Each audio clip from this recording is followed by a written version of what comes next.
Meus irmãos, a paz do Senhor. Para mim é um grande prazer estar aqui mais uma vez com os irmãos. A nossa finalidade aqui é compartilhar um pouco da palavra do Senhor nosso Deus, e nessa sequência, expondo aqui a carta ou epístola universal de Tiago, chegamos aqui no capítulo 5, no versículo 7, onde Tiago prossegue dizendo: sede, pois, irmãos. Observe que Tiago está falando aqui de modo específico para a igreja dispersa, que ali está no primeiro século, está em fuga devido à perseguição por se manterem fiéis ao nosso Senhor e Salvador Jesus Cristo. Está falando com aqueles que creem em Jesus de todo coração, os cidadãos dos céus que foram alcançados pela graça de Deus mediante a fé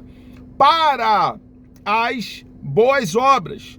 E conosco, hoje, no século 21, que cremos em Cristo de todo o coração, igreja no contexto atual. Então, é doutrina para nós, a igreja.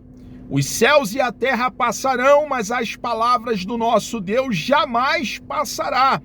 São verdades perenes, verdades eternas. Então, Tiago aqui está falando com a igreja. Ele nos diz então: sede, pois, irmãos, pacientes.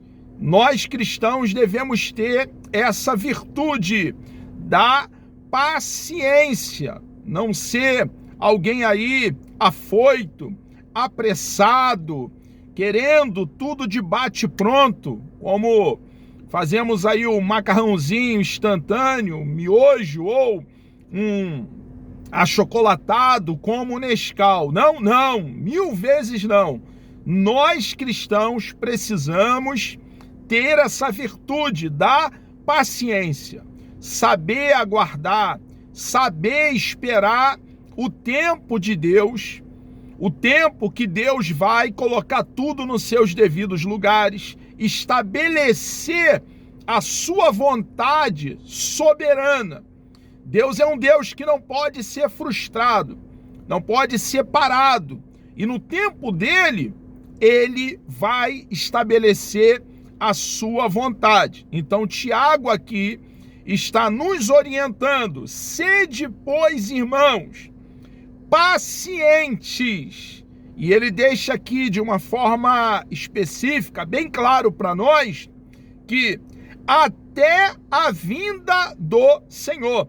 Embora não saibamos o dia, a hora do arrebatamento, devemos esperar o arrebatamento para hoje estarmos acautelados, prudente, pronto e anunciando como arauto, proclamando as boas novas do reino, o plano bendito de salvação, fazendo a missão que fora dado pelo nosso Senhor e Salvador Jesus Cristo a cada um de nós.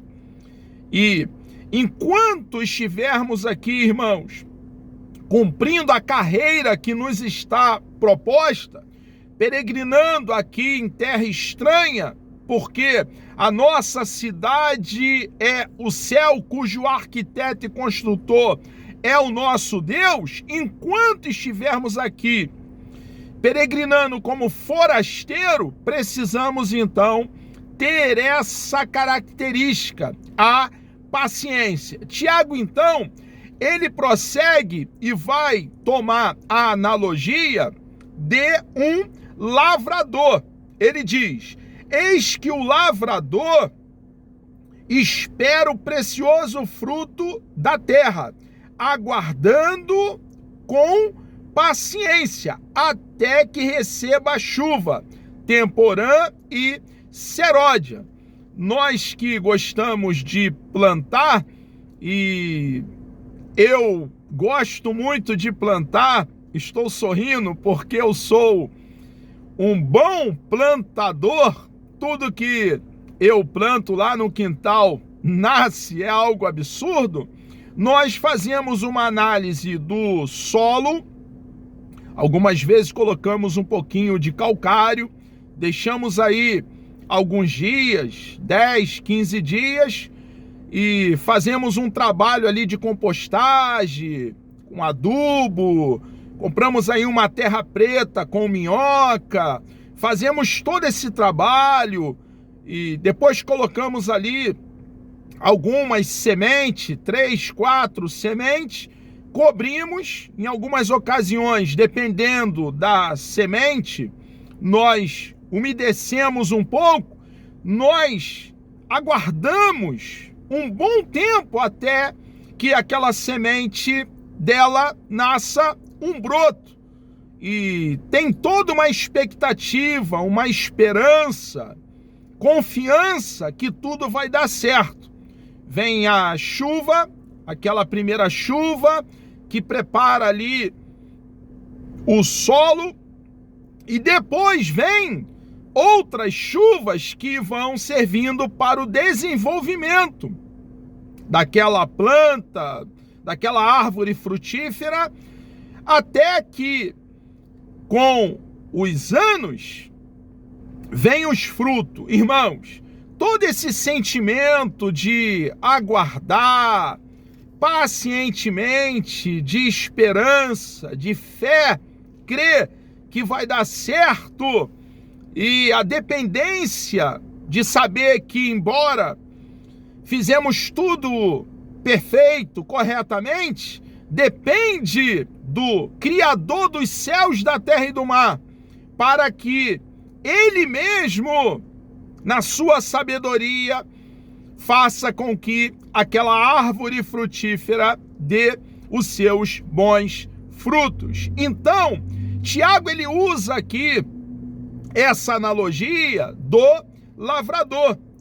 Ele deixa bem claro aqui que o lavrador espera o precioso fruto da terra, aguardando com paciência até que receba a chuva, a temporã, a chuva que vem preparar o solo, a primeira chuva, e também a seródia, que é uma chuva que podemos dizer que vem para o amadurecimento, o bom andamento do processo do amadurecimento do fruto.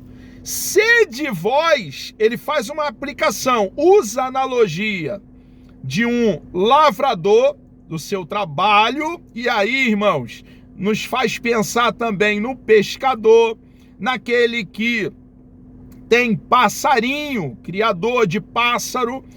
Todos esses precisam de ter muita paciência. E ele, depois da analogia que ele acaba de fazer do lavrador, ele faz uma aplicação. Ele diz: sede vós também pacientes. É como se ele dissesse: sede vós também. Vós quem? A igreja. Os cristãos do primeiro século e nós hoje, igreja do século 21. Sede vós também pacientes, como o lavrador, como o pescador, como aquele que cria pássaros. É exigido deles que tenham paciência. Sede vós também pacientes, fortalecei o vosso coração. Como, irmãos, fortalecer o nosso coração? Orando, jejuando, tomando tempo para debruçarmos sobre o rolo sagrado, as sagradas letras, ponderando sobre as verdades registradas pelo nosso Deus para o nosso desenvolvimento, amadurecimento. Precisamos tomar do puro leite racional, não falsificado, que é a palavra do nosso Deus, para que por ele, pela palavra, cresçamos, desenvolvamos. É o que o nosso Deus espera de cada um de nós. Irmãos, precisamos nos ocupar para que, ao contrário aí de estarmos ansiosos possamos então ser pacientes. Sede vós também pacientes, fortalecei o vosso coração, porque já a vinda do Senhor está próxima. Os apóstolos e também os cristãos e o Tiago aqui, irmão do nosso Senhor e Salvador Jesus Cristo, esperavam o arrebatamento para os seus dias. Então nós, assim como os nossos amados irmãos do primeiro século, devemos agir de igual forma. A qualquer momento, em um tempo que não pode ser dividido, como está lá no grego, no original, nós seremos arrancados com força aqui do planeta Terra para estar para sempre com o nosso amado e bondoso Deus, o Deus de toda graça, o Deus que proveu salvação, vida eterna para cada um de nós que cremos em Jesus de todo o coração. Irmãos, não vos queixeis uns contra os outros, para que não sejais condenados. Tiago aqui traz uma palavra firme para nós, a igreja. Irmãos, nós não devemos ser dados a murmurações, a reclamar de voz baixa. Toda murmuração da nação de Israel recebeu a punição da parte do nosso Deus.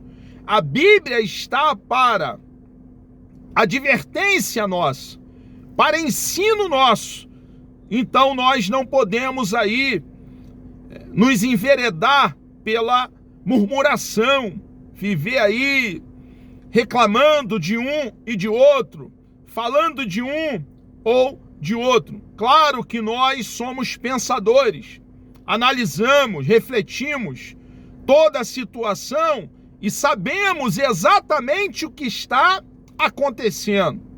Mas não devemos aí viver como murmuradores, reclamadores, irmãos. Precisamos sim ser pacientes, confiar no nosso Deus, sabendo que a vontade do nosso Deus sempre no tempo dele é estabelecido. Eis que o juiz está à porta, é um alerta. O nosso Deus, ele nos contempla, ele nos vê. Estamos despidos diante daquele que temos que prestar conta. Devemos fazer uma autoavaliação, olhar para dentro de nós mesmos e buscar agradar o nosso Deus diariamente.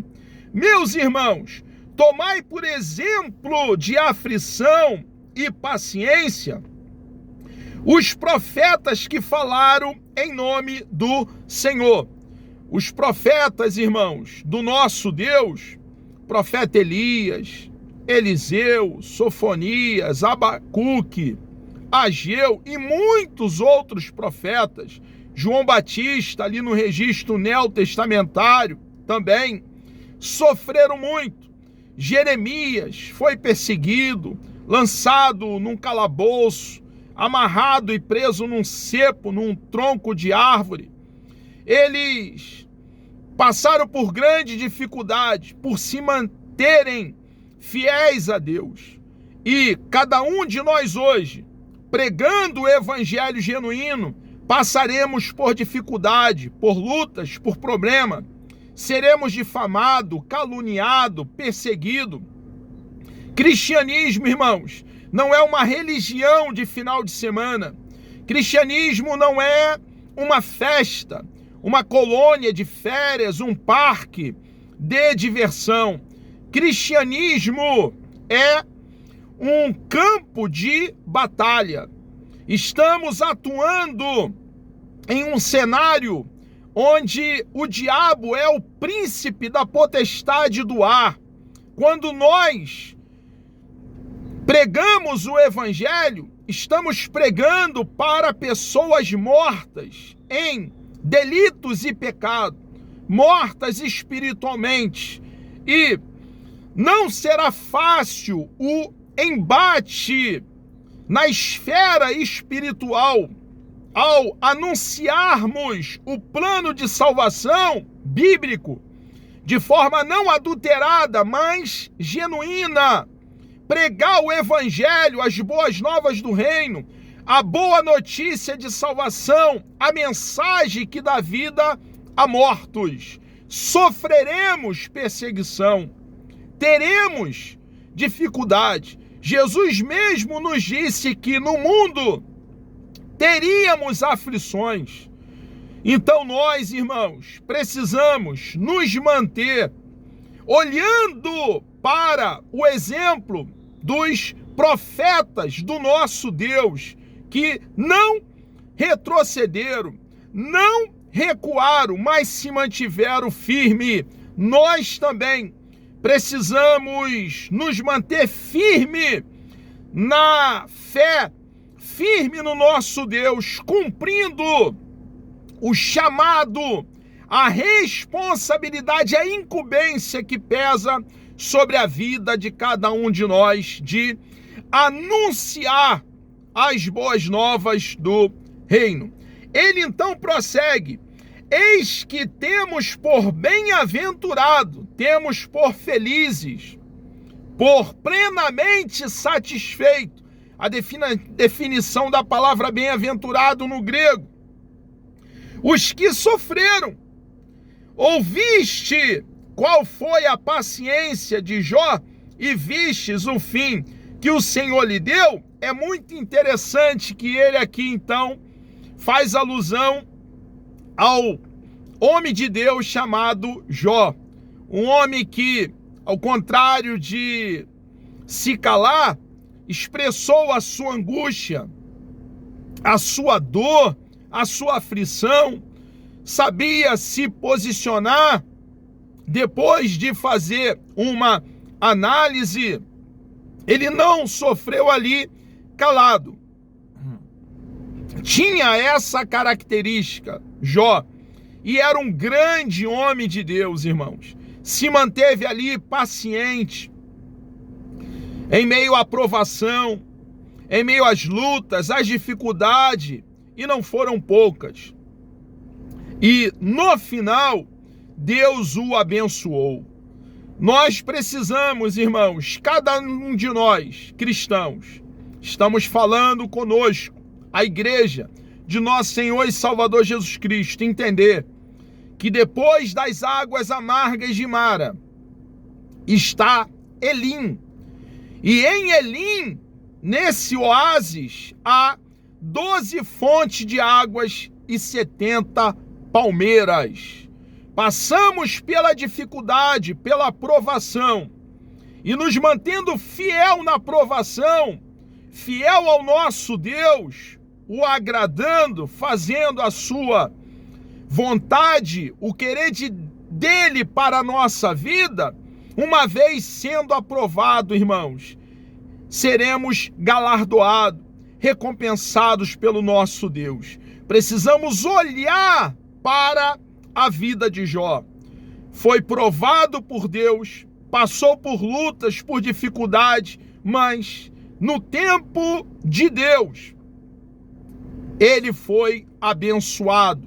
Assim também o nosso Deus, ele nos abençoa em todas as áreas da nossa vida, quando nós nos mantemos arraigado, fundamentado, calcado, plantado nele. Ele prossegue ainda dizendo: viste o fim que o Senhor lhe deu, porque o Senhor é muito misericordioso e piedoso. Nós temos um Deus de grande bondade, de grande misericórdia, e quer o melhor para nós. O nosso Deus é o nosso paladino, o nosso defensor corajoso. Podemos nos abrigar nele. Ele é a rocha cuja obra é perfeita. Nunca vai nos decepcionar. podemos colocar todas as nossas expectativas nele e descansar nele. No final de cada luta, dificuldade, ergueremos o pendão, a bandeira da vitória. Mas, Tiago prossegue, sobretudo, meus irmãos, não jureis nem pelo céu, nem pela terra, nem façais qualquer outro juramento, mas que a vossa palavra seja sim, sim e não, não, para que não caias em condenação. Tiago traz essa verdade que o nosso Senhor e Salvador Jesus Cristo já havia trazido para os cristãos do primeiro século. A nossa palavra deve ser sim, sim e não, não.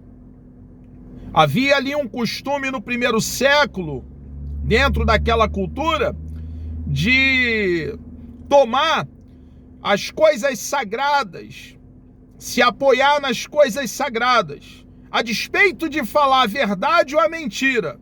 Ah, eu juro pelo templo. Ah, eu juro pelos céus. Eu juro por Deus. E quando agiam dessa forma, tomando aí as coisas sagradas, deveria aqueles que ouviam crer que a verdade estava sendo dita, mesmo que algumas vezes não estivesse aquela pessoa falando a verdade. Tiago deixa bem claro, irmãos, que ao contrário de ficarmos tomando as coisas sagradas no que falamos, precisamos falar de uma forma direta e firme. Sim, sim e não, não. Não podemos ser dados, irmãos, e ter prazer na mentira. Precisamos falar a verdade, mesmo que essa verdade nos traga grandes aflições, problemas, dificuldades. Precisamos falar a verdade. Amados, chegamos aqui ao término de mais uma exposição aqui nessa carta ou epístola universal de Tiago. Um conhecimento precioso, o conteúdo aqui é muito rico e Deus me dando vida até lá, querendo o nosso amado e bondoso Deus, na próxima exposição iremos então aqui ponderar a partir do versículo 13. Eu desejo um dia abençoado a cada um dos que estarão participando dessa aula. É um prazer estar aqui com os irmãos e que Deus vos abençoe. Vamos orar? Deus amado, eu te louvo, adoro e exalto o teu nome. Obrigado por essa grande oportunidade que o Senhor nos concede de aqui estar compartilhando da tua palavra. Nos dê um dia, ó Pai, produtivo, abençoado na tua presença. Obrigado, ó Pai, por mais um dia de vida, o qual o Senhor nos concedeu. Tu és um Deus grande, um Deus todo-poderoso. Em meio às lutas, dificuldades, ó Pai, que passarmos aqui nessa peregrinação, por favor, meu Deus, continue passando conosco. Ó Pai, contamos contigo, com a tua ajuda. Tu és o nosso Deus, ó Pai, e nós entregamos nossas vidas nas tuas mãos. Peço uma bênção especial sobre a vida de todos que estarão participando dessa exposição da tua palavra. Entregamos nossas vidas nas tuas mãos. Obrigado, ó Pai, por esse grande privilégio. Assim oramos e lhe agradecemos em nome de Jesus.